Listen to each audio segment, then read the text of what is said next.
The prison yard was silent, except for the frantic footsteps of guards rushing in too late. On the ground lay Alicia Monroe, her body broken and still, blood pooling beneath her against the cold concrete. Moments before, she had been alive, turning pages of her worn paperback, trying to lose herself in words stronger than the walls around her. Her story was one of quiet resilience, of reaching for connection in a place designed to strip it away. But here, in the yard, surrounded by concrete and razor wire, Alicia's life ended violently.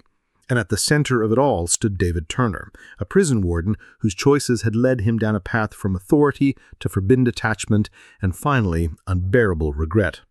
Before we dive deeper, let us know in the comments where you're watching from. We'd love to hear from you. And if you're new here, subscribe so you never miss an upcoming video. Prison life was a world of strict routines and endless repetition. Every morning, at precisely 6, Warden David Turner walked the halls with the steadiness of a man who believed in order. His shoes struck against the polished concrete, echoing against walls that smelled of bleach and damp stone.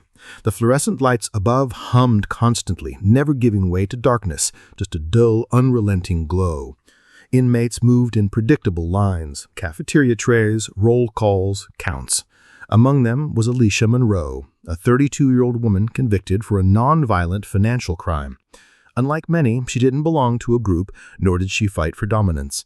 Instead, she kept to herself, sitting in the courtyard with a battered paperback in hand, eyes lost in someone else's world.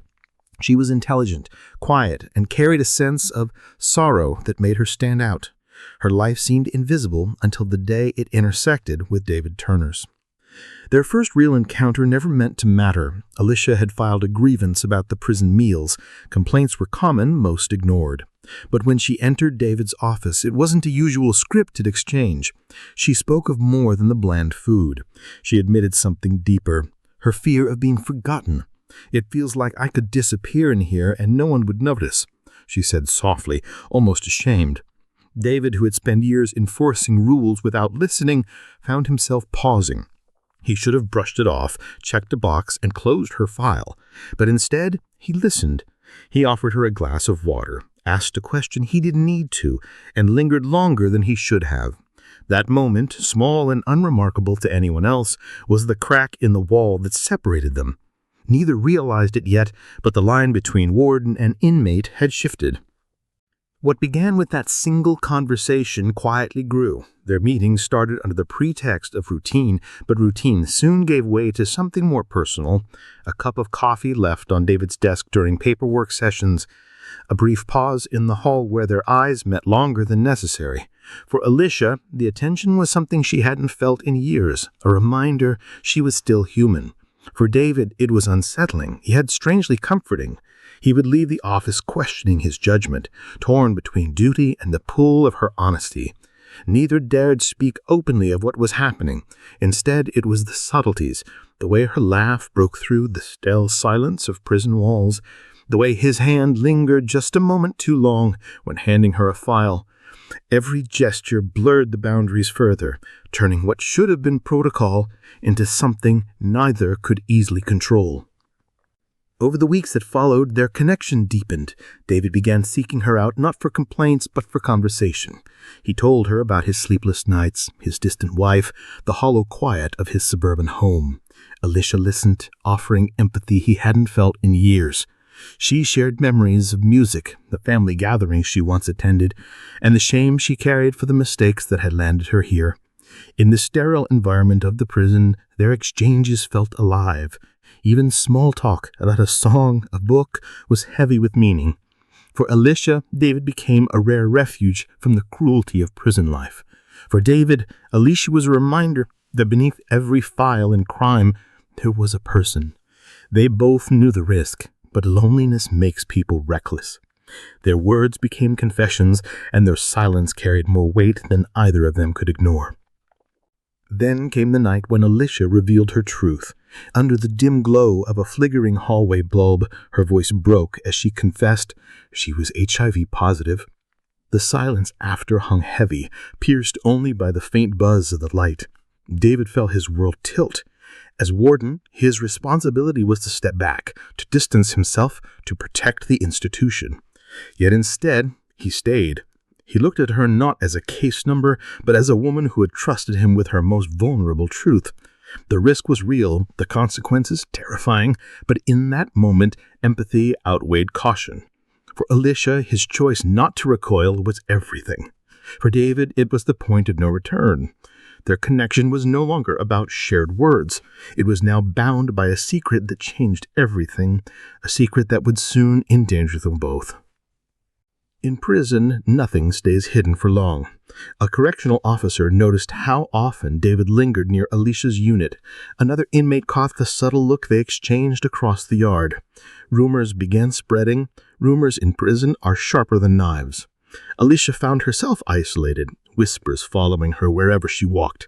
To other inmates, her bond with the warden wasn't an advantage, it was a threat, disrupting the fragile balance of prison politics.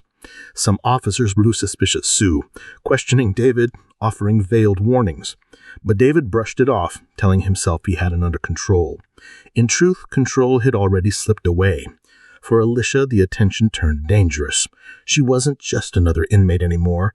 She was marked as someone who had the ear, maybe even the heart, of the man in charge. And in a place where survival depends on loyalty and perception, that made her a target.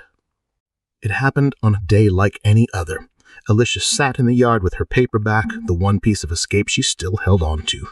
The sun hung low, heat pressing against the concrete, the air filled with the sounds of chatter and shuffling feet.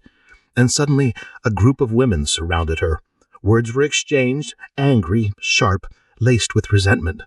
Alicia tried to stand, but the first blow came fast, and then another.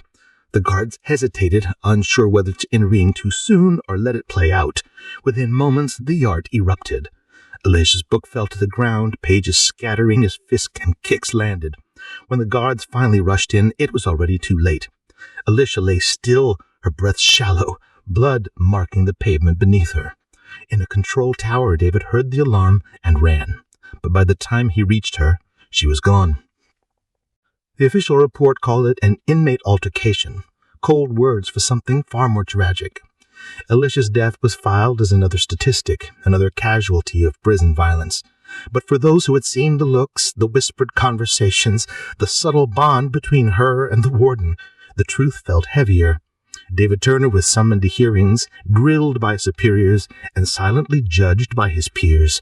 But none of it matched the weight of guilt pressing on him. Every late-night talk, every glance, every risk, they all replayed in his mind, each memory a blade cutting deeper.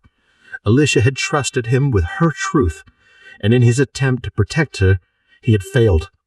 To the inmates, her death became a lesson in how fragile life inside really was. To David, it was the loss of the only connection that had made his life feel less hollow. Alicia Monroe will never be remembered only as inmate 34721, and David Turner will never again be seen only as a warden. Their story was not one of crime or punishment alone. It was a story of connection, vulnerability, and the devastating cost of crossing forbidden lines. As you reflect on their story, ask yourself, what would you have done in David's place? Could you have walked away from someone who showed you humanity in a place built to strip it away? And if you were Alicia, would you have risked trust in someone who represented authority? Let us know in the comments. We'd love to hear from you. And if you're new here, subscribe so you never miss an upcoming video.